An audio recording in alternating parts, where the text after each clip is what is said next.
Trending at usap-usapan nga ngayon guys ang malaking pinagpayat nitong si Billy Crawford. Ang sagot naman ng aktor, hindi ako adik. So baka may dinaramdam lang siya sa kanyang sarili pero hindi po siya adik. Yan ang pagtatanggol ni Billy sa kanyang sarili. Bago ang lahat, intro muna tayo. Let's go!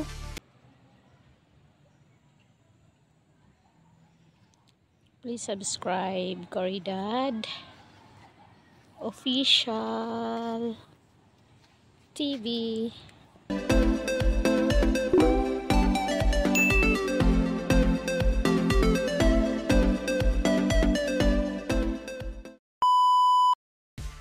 Handang mapadrug test ang singer, actor at TV host na si Billy Crawford para mapatunayan lang na hindi siya gumagamit ng illegal na droga.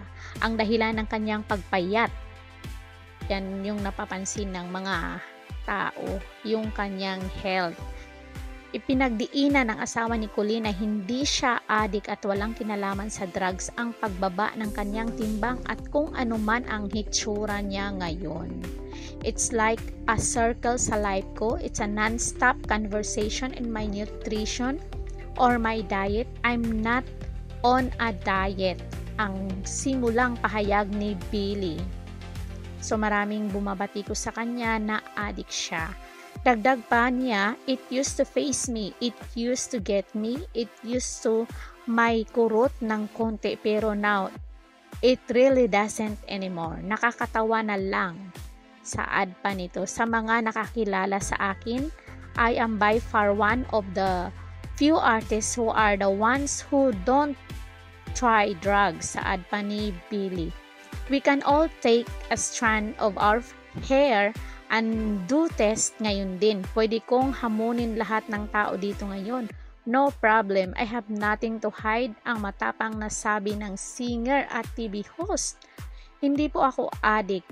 Addict ako sa pamilya ko, addict ako sa trabaho ko, and that's it. I'm living, I think, my life to the fullest right now. Ang mariing paniguro ng aktor. Yun naman pala ibinandera rin ni Billy na 5 years na siyang hindi umiinom ng alak at naninigarilyo. With God's help and God's grace, I did it so. I think everyone is allowed and able to change. You can change. Nauna rito, pinabulaanan na rin ni Colleen na may problema sa health ang asawa. We've addressed it so many times to the point na nakakapikon for him kasi how do you change the way you look, diba?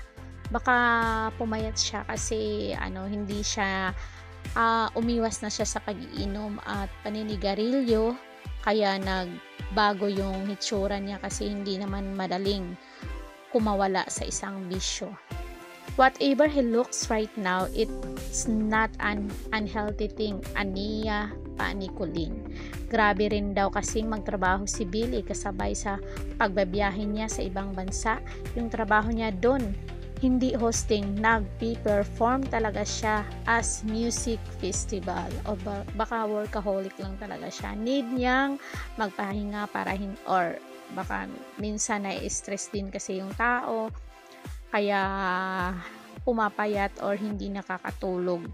Yan yung dahilan ng pagbaba ng timbang minsan sa atin.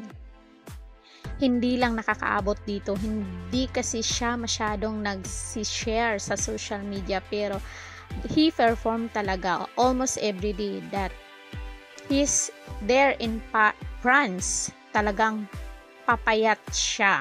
Say pa ni Colleen. So, hindi siya addict at willing naman siyang magpa-drug test para mapatunayan ni Billy Crawford na hindi siya addict. So, anong naging komento nyo dito guys? Sulat na dyan sa baba para mabasa natin ang inyong mga naging pahayag tungkol dito kay Billy Crawford.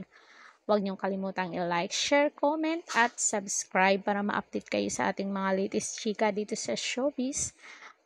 Ring bell all niyo ako. Hanggang sa muli, Caridad Official TV. Thank you so much.